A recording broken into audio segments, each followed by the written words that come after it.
آگے قدر استاد صاحب۔ میری آج کی تقریر کا عنوان ہے جدوجہد آزادی میں مسیحیوں کا کردار اور آج آزادی وطن میں ایک مسیح کا تجدید عہد۔ ساتھیوں، لفظوں کی قدر، حرفوں کی پہچان اور طریق کی اہمیت اور پاسداری صرف زندہ قومیں کر سکتی ہیں۔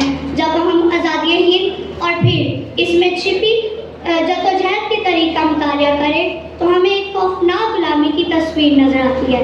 اصل میں یہ دو قوموں مسلمان اور ہندوؤں کے ظلم و جبر کی ایک طویل داستان ہے، جس میں باقاعدہ الیکشن کا سلسلہ بھی شامل تھا، جس میں مسیحیوں کے ووٹ سے کسی بھی قوم کو حتمی عبوری حکومت ملی تھی۔ اس وقت والی وطن کے منہ سے نکلنے والے لفظوں کے مطابق پاکستان ایک ایسا خطے زمین ہوگا جہاں ہر قوم اور مذہب کو مکمل آزادی حاصل ہوگی۔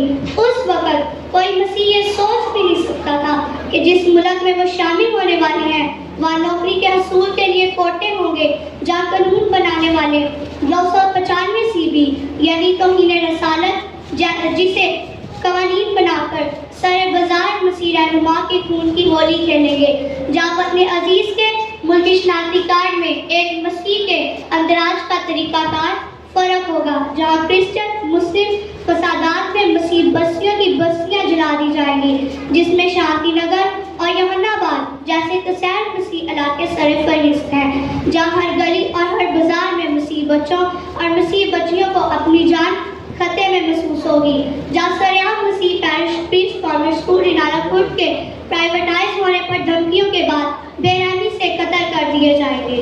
ہم نے بڑے شوق سے کانٹوں پہ رکھ دیا کلیجہ اپنا، ہم نے بڑے شوق سے کانٹوں پہ رکھ دیا کلیجہ اپنا، یہ الگ بات ہے کہ زمانے میں ہوتا نہیں چرچا اپنا۔ ساتھیوں، جب وطن عزیز نے آزادی حاصل کی تو بہت سے مسیح یہاں تک کہ غیر ملکی گورے جنہیں کافر کہہ کے پکارا جاتا ہے وطن عزیز میں بے لوث خدمت کرنے لگے، کیونکہ مسلم لوگ انتہائی کم بلکہ نہ ہونے کے برابر پڑھے لکھے تھے، اور آج بھی بہت ساری غیر ملکی NGOs فلاح بہبود کا کام کر رہی ہیں۔ اس کی مثالیں کرسچن ہسپتال اور اسکول شامل ہیں۔ ہوا کے دوش پہ رکھے ہوئے چراغ ہیں ہم، ہوا کے دوش پہ رکھے ہوئے چراغ ہیں ہم، جو بجھ گئے تو ہوا سے شکایتیں کیسی۔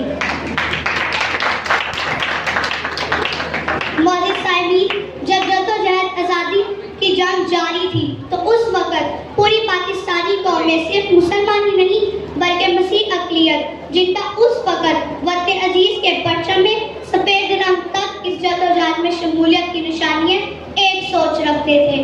اس قوم کو شمشیر کی حاجت نہیں رہتی، اس قوم کو شمشیر کی حاجت نہیں رہتی، ہو جس کے جوانوں کی خودی صورت فلاح۔ قائد ملت کی پرجوش اور ہوش میدانہ قیادت میں لفظ مسلمان، ہندو، سکھ یا کرسچن کا ہی نہ تھا بلکہ صرف ایک نعرہ پیغام تھا: پاکستانی قوم۔ پاکستان کے ساتھ آزاد جمہوریہ کا لفظ ہی وہ تمام مسیح قوم کے لیے آزادی کی ضمانت تھا۔ توکل کے یہ معنی ہے کہ خنجر تیز رکھ اپنا، توکل کے یہ معنی ہے کہ خنجر تیز رکھ اپنا، پھر انجام اس کی تیزی کا مقدر کے حوالے کر۔ شکریہ۔ تازہ ترین اپلوڈز کی نوٹیفیکیشن حاصل کرنے کے لیے ہمارے چینل کو سبسکرائب کریں اور ساتھ میں دیے گئے گھنٹی کے نشان کو دبانا نہ بھولیں۔